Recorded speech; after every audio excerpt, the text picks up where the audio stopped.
Hi guys! Today magkakaroon tayo ng shoe review ng 361-degree Big 3-4 switch. Sobrang curious ko no kasi nagkaroon ng dalawang version yung Big 3-4 na yung isa nga Big 3 Quick and ito ngang Big 3 switch.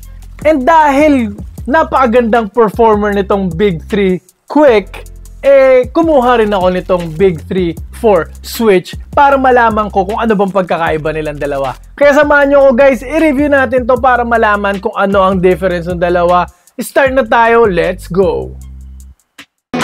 Hey, I ain't never giving up. Said I never give up. Bago tayo mag-start, kung first time mo pa lang sa channel na to, mga ganitong content naman yung hilig mo, mga shoe review, mga fitness related videos, mag-subscribe ka na and i-click mo na rin yung bell icon para lagi ka updated sa mga next videos ko. Big 3-4 switch, Big 3-4 quick. Magkaiba rin yung box nila, no? Ito yung Big 3 na quick, no? Magkaiba sila. And umpisahan ko na dito no para malaman nyo na talaga yung pinaka-big difference ng dalawa. Sa pag-review ko sa kanilang dalawa, napagtanto ko o na-feel ko nga na itong Big 3 Quick, nasa pangalan naman is para sa mga quick players, fast, agile, sa mga point guard, sa mga guardia, no, basically. Ito naman, no, so para siya sa mga wing player, 3 and 4, sa mga forwards. And i-explain ko yan kung bakit ko nasabi yun. Umpisahan muna natin pero sa aesthetic and material. First of all, mid-cut po siya. And yung uppers na po, no, woven mesh po ang ginamit. Almost the same po dun sa Supernova 1 nila, no, 1 Pro. Ganitong ganito. Napakaganda po ng breathability. And ng support, mamaya po natin yung pag-uusapan. Plus yung kanilang mga TPU plate dito. And dito, na tinatawag nilang TPU Quick Balance, so yung tawag nila dyan. Ito po. Na may etiketa po. Actually, makukuha nyo to sa nakadikit dito or minsan nasa box, no? Ang kanilang midsole naman po is combination ng Energy X and ng Quick Coat Tech, no? Na midsole. Yan, Quick Coat Tech na midsole. So yan, yung Quick Coat Tech po guys, nandito lang sa 4 foot. Tapos full length naman po siya na Energy X. Meron din pong more fit, mamaya natin pag-uusapan yan. Pero ang technology niyan is nasa lacing. Mararamdaman nyo yung lockdown talaga pag nililace nyo na maayos pag sinisikipan ninyo. Mukha talagang premium, no? Lalo na yung dito sa area na to. Ayan, no? Nakikita nyo ba guys, malapitan? Ang ganda ng material. No, parang yun nga, woven mesh din siya. Meron din po siyang arc lock na pa-shape na rin ng torsion plate na tinatawag nilang arc lock lang. Yun nga pala tawag nila ng 361 dyan, no? Arc lock. And puro po sila infusing. So kahit po mag-toe drag kayo dito, tatagal pa rin po kasi maraming infusing po. For durability and for support po yan. Okay? So yun guys, mataas ang ibibigay ko dito, no? Bibigyan ko to ng almost perfect na score. No, sasabihin ko bakit. 9.5 po siya. Almost perfect kasi carbon fiber po sana yung nilagay nila dito. Siyempre, mas maganda, no? Katulad ng Supernova 1. Lalagay nga ako ng link dito, guys, sa taas kung gusto nyo mapanood dyan. Next, punta na tayo sa traction and outsole. Solid rubber outsole po siya. And parang kung ako yung tatanungin, parang mas suitable ito, mas matigas ito pang outdoor kaysa dito sa quick na version niya. Puro po triangle yung yung pattern. Though yung iba, no, parang maliliit yung niya, yung grooves, pero matigas po talaga eh. Matigas pa rin kaya parang tatagal to talaga sa outdoor. And hindi rin siya basta-basta nag-a-attract ng dust, guys. Napakalinis pa rin. Kahit nilaro ko na siya ng nilaro na rin siya once sa outdoor, malinis pa rin po siya. And syempre, high pitch sound po yung ingay nito, no? Consistent po yung squeak niya. So 10 out of 10 nga po tayo dito sa sa squeak or spike test, no? So yun guys, stop on a dime po talaga siya. Pero hindi siya Rubestech, no? So ang kagandahan nito guys, nasa gitna siya. Versatile po ito, no? Indoor outdoor na sapatos po siya. Tatagal pa rin sa outdoor, kakapit pa rin sa outdoor, kakapit pa rin sa indoor. Unlike ng iba na napakatigas nga, kakapit talaga sa outdoor, pero pagdating mo sa indoor, dumudulas-dulas ka. So guys, traction and outsole, panalo to, gustong-gusto ko talaga. 10 out of 10. Wala na akong hahanapin pa dito, no? Panalo po talaga ang traction and outsole niya. Safety and support na po tayo. Dito parang nakakalamang din siya sa quick.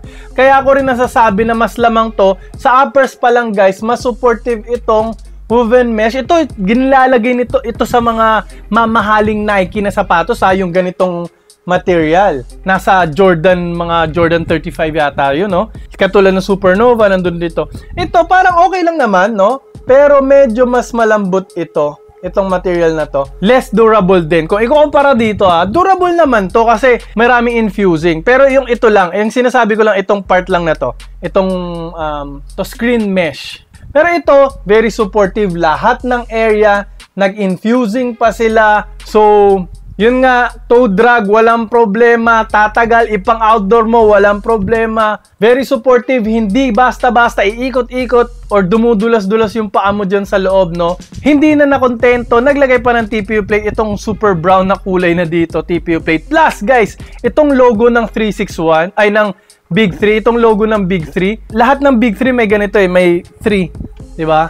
Yan, no? Meron na siyang nagagawang support. Itong lacing system nila napakaganda, may Morphe technology, no? Na pag hinigpitan mo, may parang lubid dito sa loob, nakakonektado sa baba, na pag hinigpitan mo dito sa lace, mararamdaman mo talaga yung lockdown. Ginamit din lang sa pull-up, sa Supernova yata meron din. Basta yung Morphe na technology na 361, basically, sa lacing system nila yan. Pati lacing system nila, pinapaganda nila.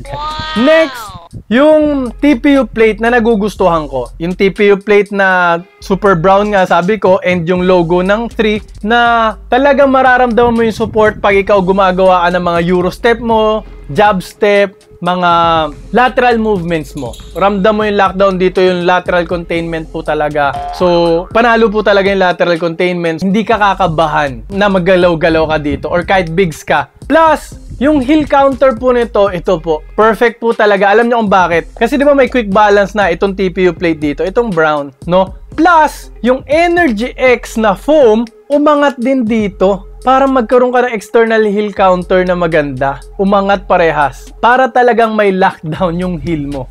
Lessen yung risk ng tapilok. Plus, yung outrigger niyan guys dito tapos biglang lalapad sa baba. Galing, galing, galing.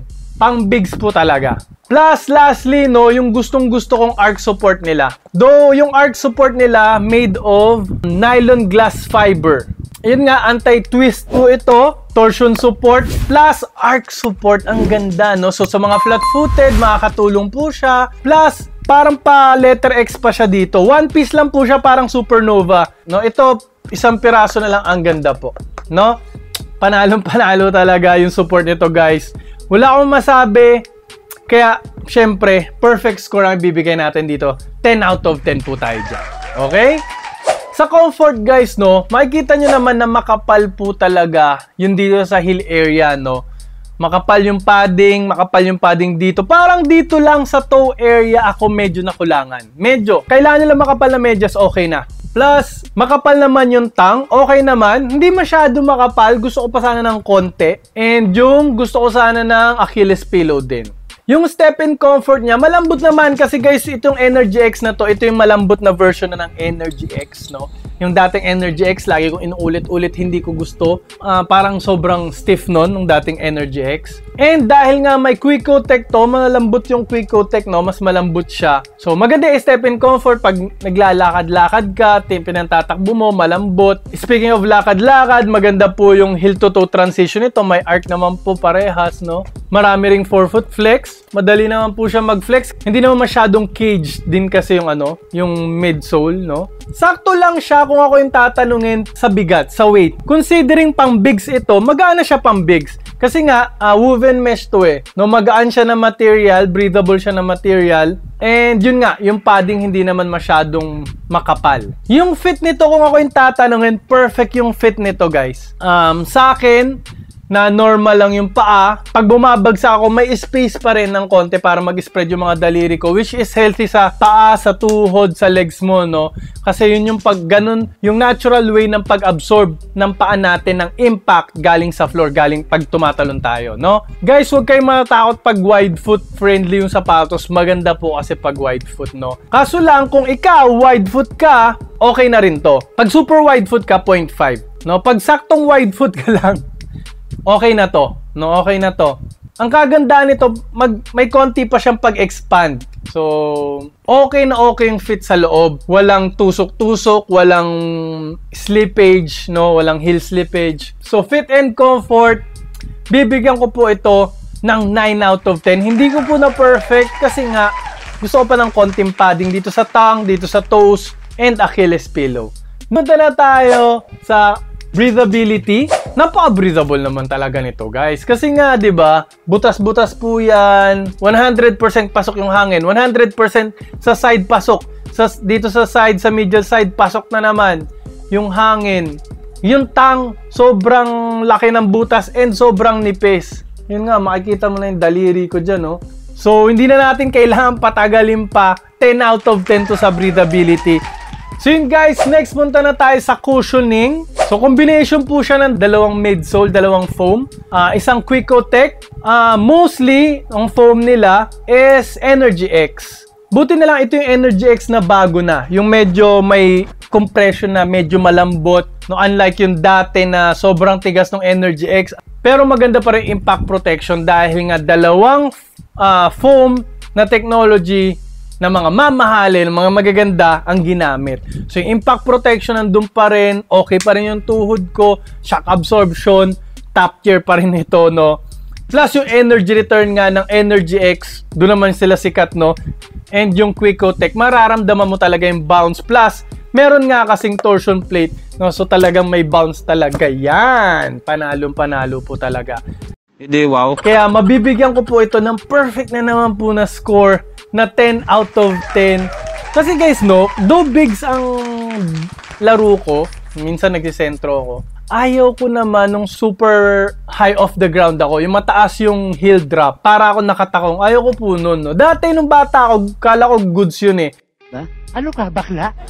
Pero kasi guys, nurse po ako, no, registered nurse, and syempre, dahil sa pag-aaral din ng sports, fitness trainer din ako hanggang ngayon, no? Isang dekada na akong fitness trainer, no? So napag-aralan din namin na hindi maganda yung napakataas nung heel drop. No, para ka nakatakong. No, nagsi-shorten yung muscle, yung cuff, parang basta hindi ko na masyadong ipapa-scientific, pero hindi po healthy yung masyadong mataas to. And ano rin yun, mataas din yung risk ng tapilok pag high off the ground ka and hindi ka rin responsive nun. Next na po tayo, price tag. Last part na po tayo ng ating video. Dahil nga sa mga sinabi kong yan, no, na gusto ko siya kahit sentro pa ako, very balanced siya, very versatile, pwede siyang pamorma, actually pogi siya, low cut, so pwede siya pang lakad-lakad, malambot naman, breathable naman, so kung pupunta kayo mall, may mga errands kayo, pwede nyo na siyang gamitin, tapos biglang may court, magbabasketball kayo, pwede na kayo dumiretso kasi nga very versatile, yung step in comfort, okay. Syempre, mabibigyan ko pa rin to ng mataas na score dahil sulit siya. Yun, nasa 4,300 to 4,000 po siya ngayon. Sulit ito sa ganung presyo kasi kung i-consider nyo, sige, Nike or Adidas, ano mabibili nyo sa 4,000? Meron bang arch support? Meron bang torsion plate? Di ako sigurado dyan. So sa lahat ng technology na ginamit sa kanya, jump pack sa technology, almost 9 lahat, no? 9.59 yung mga score ko. Parang wala nga mababa eh, no? So price tag, 10 out of 10 pa rin po ako dito, no? Guys, itry nyo na po talaga, highly recommended, hindi kayo magsisisi. Pero kung naghahanap pa kayo ng mga pang bigs na 361 degree na sapatos, maglalagay po ako dito ng mga videos. And yung bilog po dito, huwag nyo kalimutang pindutin para makasubscribe po agad kayo para lagi kayo updated sa mga next videos ko. Maraming po salamat sa panonood. Mag-ingat po kayo palagi and lagi nyo rin pong tatandaan to always drink your protein. Bye!